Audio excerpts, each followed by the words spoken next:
Hello, नमस्कार, जोहार। एक बार फिर से आप सभी साथियों का स्वागत करता हूं जीएस फाउंडेशन के इस ऑनलाइन प्लेटफॉर्म पे।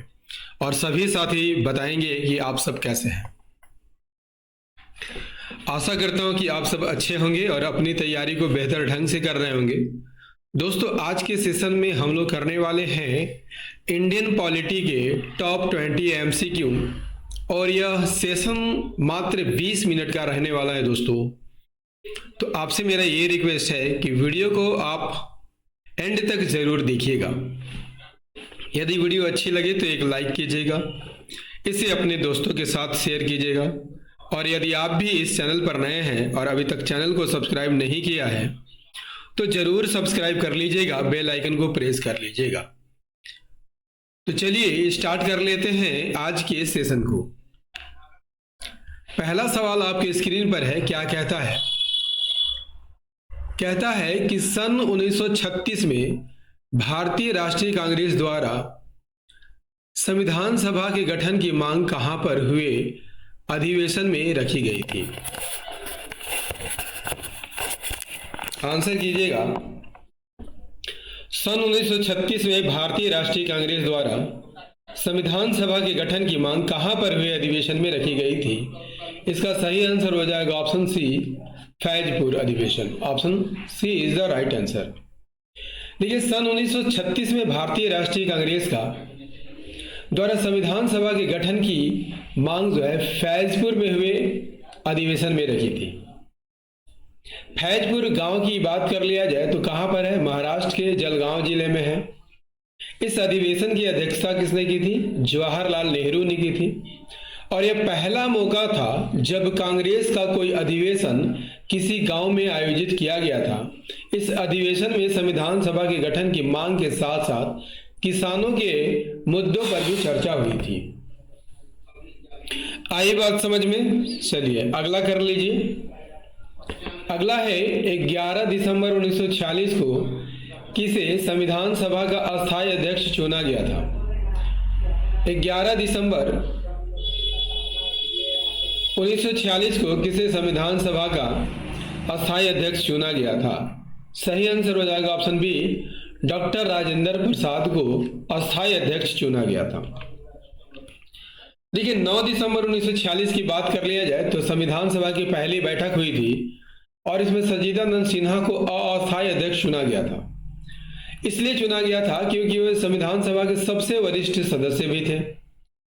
इसके 2 दिन बाद 11 दिसंबर 1946 को डॉक्टर राजेंद्र प्रसाद को संविधान सभा का अस्थायी अध्यक्ष चुना गया था और उन्होंने संविधान के पारित होने तक यह पद संभाला था। देखिए, 13 दिसंबर 1946 की बात कर लिया जाए तो पंडित जवाहरलाल नेहरू ने संविधान सभा के समक्ष उद्देश्य प्रस्ताव पेश किया था और इस प्रस्ताव को 22 जनवरी 1947 को संविधान सभा द्वारा स्वीकार किया गया था और यह भारतीय संविधान की प्रस्तावना के रूप में विकसित हुआ था। आई बात समझ में? चलिए अगला कर लीजिए। भारतीय संविधान सभा की स्थापना कब हुई थी? तो अभी बता चुका हूं कि 9 दिसंबर 1946 को संविधान सभा का गठन किया गया था। देखिए, भारतीय संविधान सभा की स्थापना कब की गई थी? 9 दिसंबर 1946 को। और यह वह दिन था जब संविधान सभा की पहली बैठक आयोजित की गई थी। संविधान सभा की पहली बैठक 9 दिसंबर 1946 को हुई थी। इस बैठक में डॉक्टर सच्चिदानंद सिन्हा को अस्थायी अध्यक्ष चुना गया। इसके 2 दिन बाद यानी 11 दिसंबर 1946 को डॉक्टर राजेंद्र प्रसाद को अस्थायी अध्यक्ष चुन लिया गया। दोस्तों, ये सभी फैक्ट इंपॉर्टेंट है, यहां से भी आपकी परीक्षा में प्रश्न बनेंगे। चलिए अगला कर लीजिए। भारतीय संविधान पर सबसे अधिक प्रभाव किसका पड़ा है?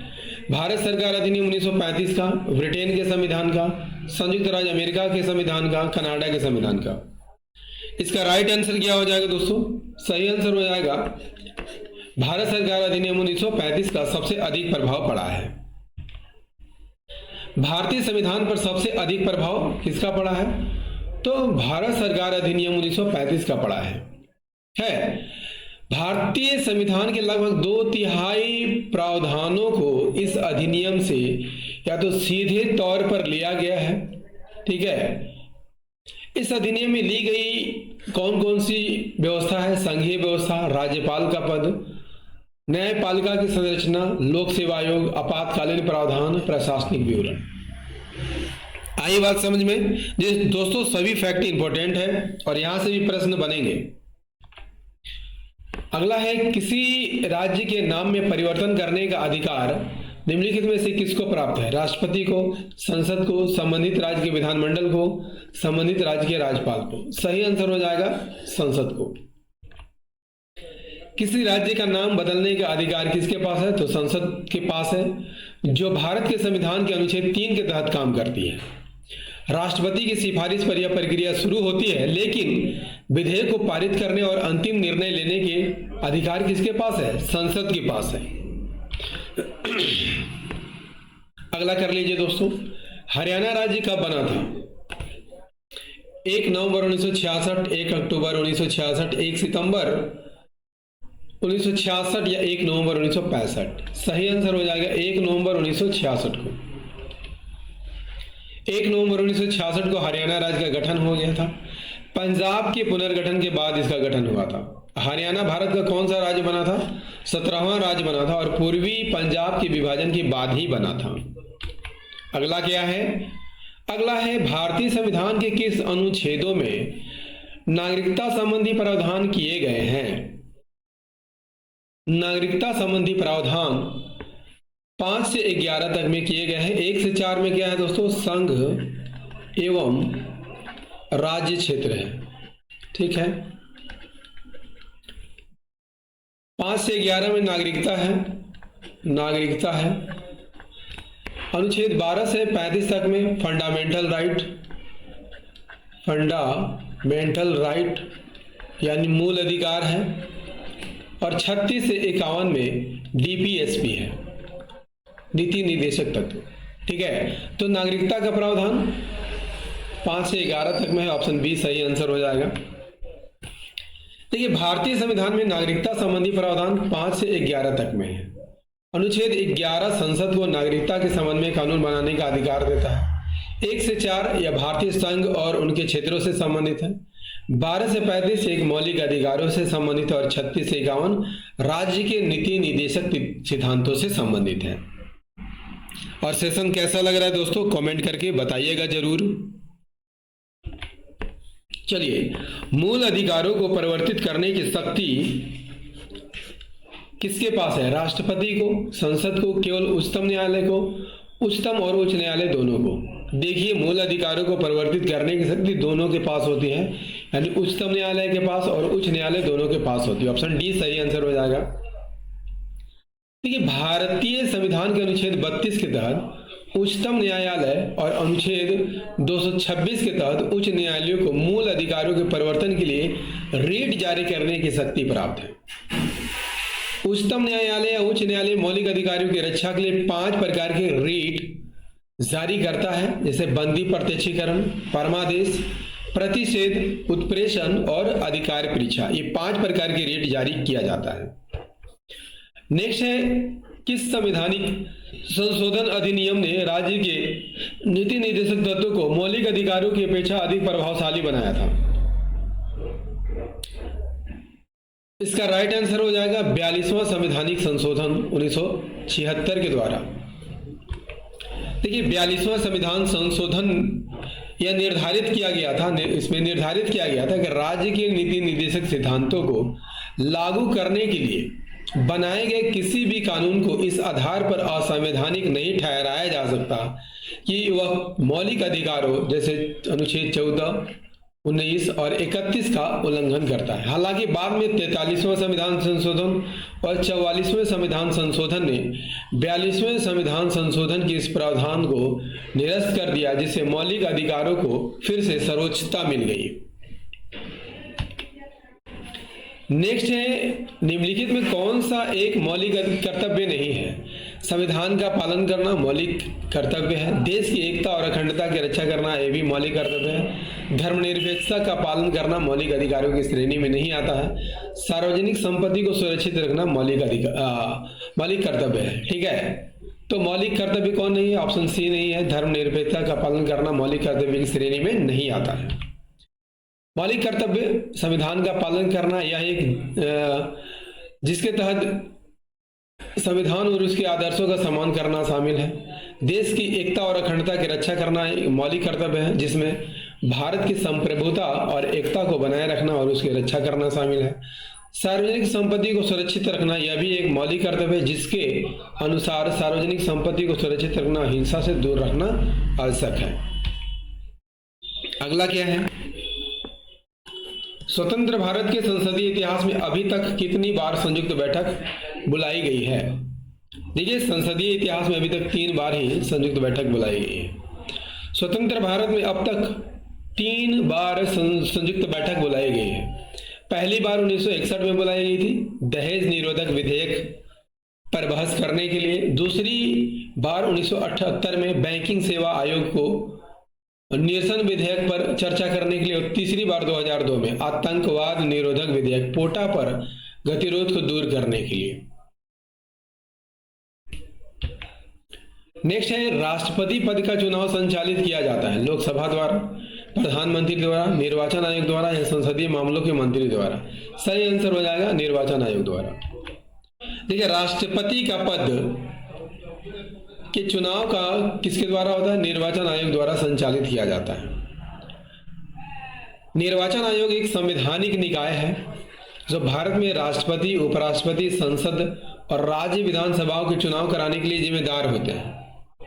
राष्ट्रपति का चयन किसके द्वारा होता है? तो निर्वाचक मंडल के द्वारा होता है, जिसमें संसद के दोनों सदनों के निर्वाचित सदस्य और राज्यों की विधानसभाओं के साथ ही राष्ट्रीय राजधानी दिल्ली क्षेत्र और संघ शासित क्षेत्र पुडुचेरी के निर्वाचित सदस्य सम्मिलित होते हैं।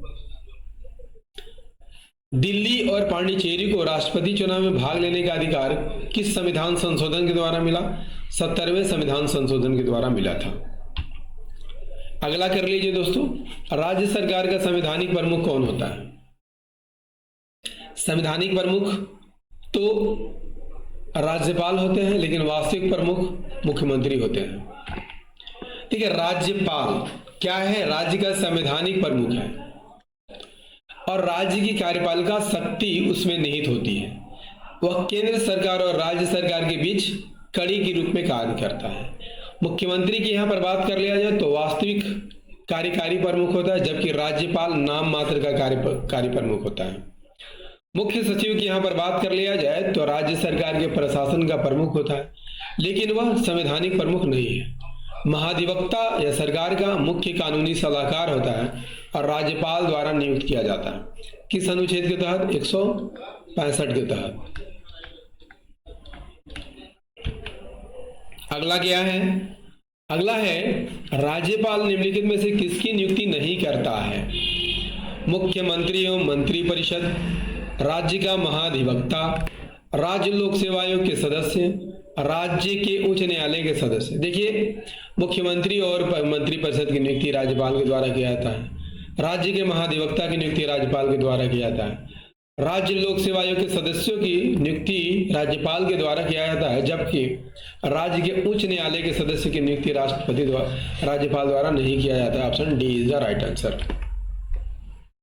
देखिए, मुख्यमंत्री एवं मंत्रिपरिषद की नियुक्ति राज्यपाल द्वारा की जाती है 164 के तहत। राज्य का महाधिवक्ता की नियुक्ति राज्यपाल द्वारा की जाती है 165 के तहत। राज्य लोक सेवा आयोग के सदस्य, इनकी नियुक्ति भी राज्यपाल करते हैं, जबकि राज्य के उच्च न्यायालय के सदस्य की नियुक्ति भारत के राष्ट्रपति द्वारा की जाती है, राज्यपाल द्वारा नहीं की जाती है। अगला क्या है? अस्थायी विधानसभा अध्यक्ष यानी प्रोटेम स्पीकर की नियुक्ति कौन करता है?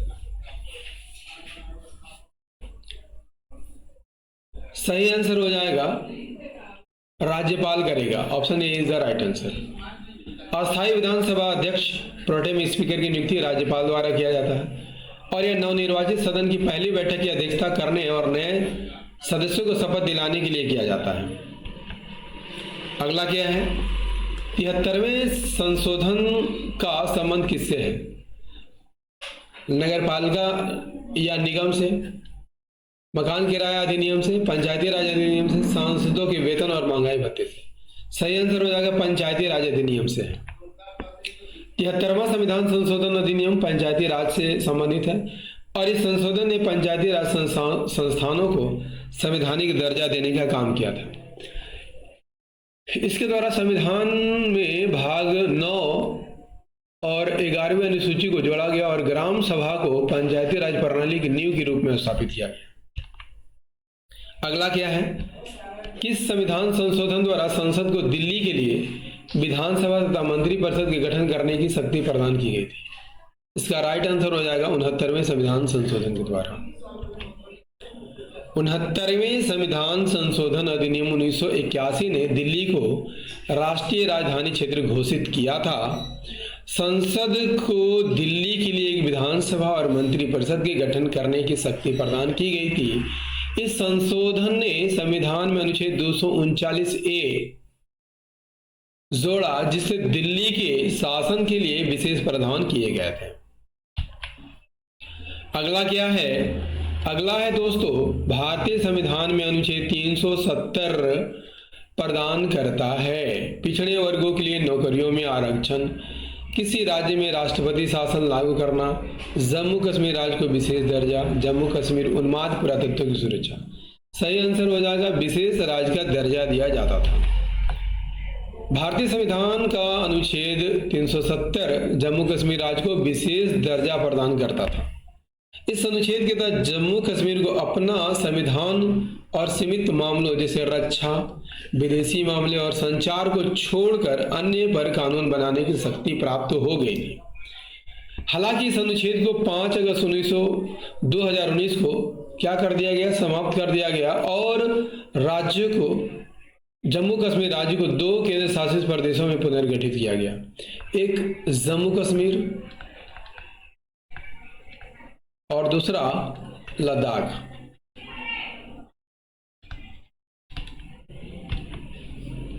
अगला कर लीजिए, अगला है मूल रूप से संविधान में सर्वोच्च न्यायालय में मुख्य न्यायाधीश के अतिरिक्त कितने न्यायाधीशों की व्यवस्था थी? सही आंसर हो जाएगा 7। देखिए, सर्वोच्च न्यायालय के न्यायाधीशों में वृद्धि समय समय पर होता आया है दोस्तों। सबसे पहले 1+7 यानी 1 मुख्य न्यायाधीश और 7 अन्य न्यायाधीश थे, ठीक है।